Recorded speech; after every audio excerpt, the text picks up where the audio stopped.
നമസ്കാരം. വർക്കലയിൽ ട്രെയിനിൽ നിന്ന് പാലോട് സ്വദേശി ശ്രീകുട്ടിയെ തള്ളിയിട്ട കേസിൽ അറസ്റ്റിലായ സുരേഷ് കുമാറിനെ കഴിഞ്ഞ ദിവസം റെയിൽവേ പോലീസ് കസ്റ്റഡിയിൽ വാങ്ങിയിരുന്നു. ഇന്ന് പ്രതിയുമായി തെളിവെടുപ്പ് നടത്തുകയാണ്. കസ്റ്റഡിയിൽ ലഭിച്ചതിനെ തുടർന്ന് പ്രതിയെ കന്റോൺമെന്റ് പോലീസ് സ്റ്റേഷനിലെത്തിച്ച് ഉന്നത പോലീസ് ഉദ്യോഗസ്ഥരുടെ നേതൃത്വത്തിലാണ് ചോദ്യം ചെയ്തത്. നിരപരാധിയാണെന്ന് പറഞ്ഞ് കരയുകയും തന്റെ അഭിപ്രായങ്ങൾ മാറ്റിപ്പറയാൻ ശ്രമിച്ചുവെങ്കിലും ദൃക്സാക്ഷിയായ ശ്രീകുട്ടിയുടെ സുഹൃത്ത് അർച്ചനയുടെ മൊഴിയാണ് ഇത്തരത്തിൽ ചൂണ്ടിക്കാട്ടിക്കൊണ്ട് പോലീസ് പ്രതിരോധിച്ചത്. ഒടുവിൽ സംഭവ ദിവസമുണ്ടായ കാര്യങ്ങൾ വിശദീകരിച്ച് കുറ്റം സമ്മതിക്കുകയായിരുന്നു. തുടർന്നാണ് തെളിവെടുപ്പ് നടത്തുവാൻ തീരുമാനിച്ചത്. കോട്ടയത്ത് എത്തിച്ച പ്രതിയെ അവിടെ മുതൽ കൊച്ചുവേളി വരെ യാത്രയിലുണ്ടായ സംഭവങ്ങൾ പുനരാവിഷ്കരിച്ചാണ് തെളിവെടുപ്പ് നടത്തുന്നത്. സുഹൃത്തുമൊത്ത് മദ്യപിച്ചതടക്കം പുനരാവിഷ്കരിച്ച ശേഷം ട്രെയിനിൽ തെളിവെടുപ്പ് നടത്തും. ഇതിനായി ട്രെയിനിൽ സൗകര്യം നൽകണമെന്ന് റെയിൽവേയുടെ പോലീസ് ആവശ്യപ്പെട്ടിരുന്നു. അനുമതി ലഭ്യമായ ട്രെയിനിലായിരിക്കും സംഭവം പുനരാവിഷ്കരിക്കുക. കഴിഞ്ഞ ദിവസം പൂജപ്പുര സെൻട്രൽ ജയിലിൽ തിരിച്ചറിയൽ പരേഡ് നടത്തി ശ്രീകുട്ടിക്കൊപ്പമുണ്ടായിരുന്ന അർച്ചനയെ പ്രതി തിരിച്ചറിഞ്ഞിരുന്നു. തിരുവനന്തപുരം ചീഫ് ജുഡീഷ്യൽ മജിസ്ട്രേറ്റ് നിയോഗിച്ച സമിതിയും അർച്ചനയുമാണ് പരേഡിൽ പങ്കെടുത്തത്. ആക്രമണത്തിൽ പരിക്കേറ്റ ശ്രീകുട്ടി ഇപ്പോഴും മെഡിക്കൽ കോളേജ് ആശുപത്രിയിൽ ചികിത്സയിലാണ്. തലച്ചോറിന്റെ പരിക്ക് മാറ്റമുണ്ടായിട്ടില്ല. ഈ മാസം 2-ന് കേരള എക്സ്പ്രസിൽ സഞ്ചരിക്കുന്നതിനിടെ പുകവലിക്കുന്നത് ചോദ്യം ചെയ്തതിനാണ് ജനറൽ കമ്പാർട്ട്മെന്റിന്റെ വാതിലിന് സമീപത്തു നിന്ന് ശ്രീകുട്ടി പ്രതി പുറത്തേക്ക് ചവിട്ടി വീഴ്ത്തിയത്. കൂടെ ഉണ്ടായിരുന്ന സുഹൃത്ത് അർച്ചനയെയും ഇയാൾ തള്ളിയിടുവാൻ ശ്രമിക്കുകയായിരുന്നു. ശ്രീകുട്ടിക്ക് ലഭിക്കുന്നത് നല്ല ചികിത്സയെന്നാണ് അമ്മ ഇപ്പോൾ പ്രതികരിക്കുന്നത്. ശ്രീകുട്ടിക്ക് ഇപ്പോൾ ശാരീരികമായി പ്രശ്നങ്ങളില്ല. ബ്ലഡ് ടെസ്റ്റ് നടത്തിയിരുന്നു, പക്ഷേ ഒരു വൈറസ് പ്രശ്നമുണ്ടെന്നും പറഞ്ഞിരുന്നു. പേടിക്കേണ്ടതില്ല എന്നാണ് ഡോക്ടർമാർ പറഞ്ഞതെന്നാണ് അമ്മ പറയുന്നത്.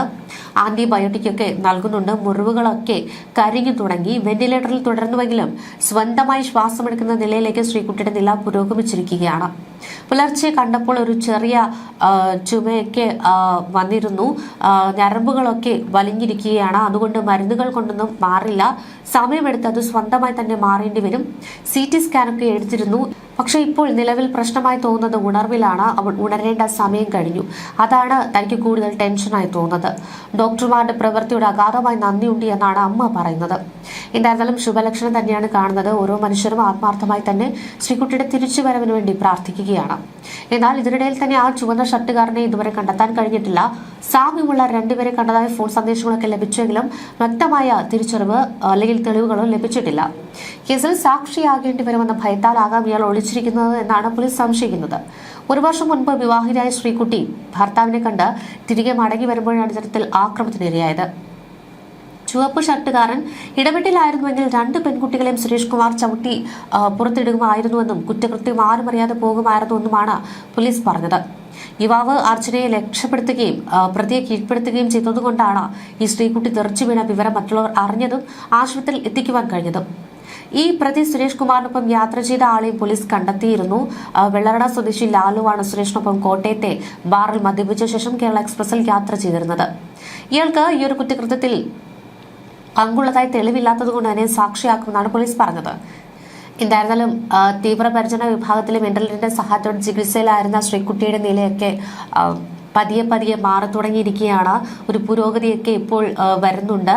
അപ്പോൾ CT സ്കാൻ എടുത്തൊക്കെ പരിശോധനകളൊക്കെ നടക്കുന്നുണ്ട് എന്നാണ് അധികൃതർ അറിയിക്കുന്നത്.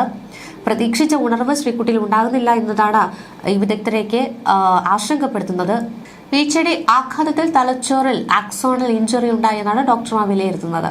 അതിനാൽ സാധാരണ നിലയിലേക്കാകാൻ സമയം വേണ്ടിവരും. എന്നാൽ എത്ര നാൾ ഇങ്ങനെ അബോധാവസ്ഥയിൽ തുടരുമെന്നത് വ്യക്തമല്ല. എല്ലുകൾക്ക് വലിയ പൊട്ടലോ നെഞ്ചിലും വയറ്റിലും സാരമായ പ്രശ്നങ്ങളില്ലെന്നും ഡോക്ടർമാർ പറയുന്നുണ്ട്.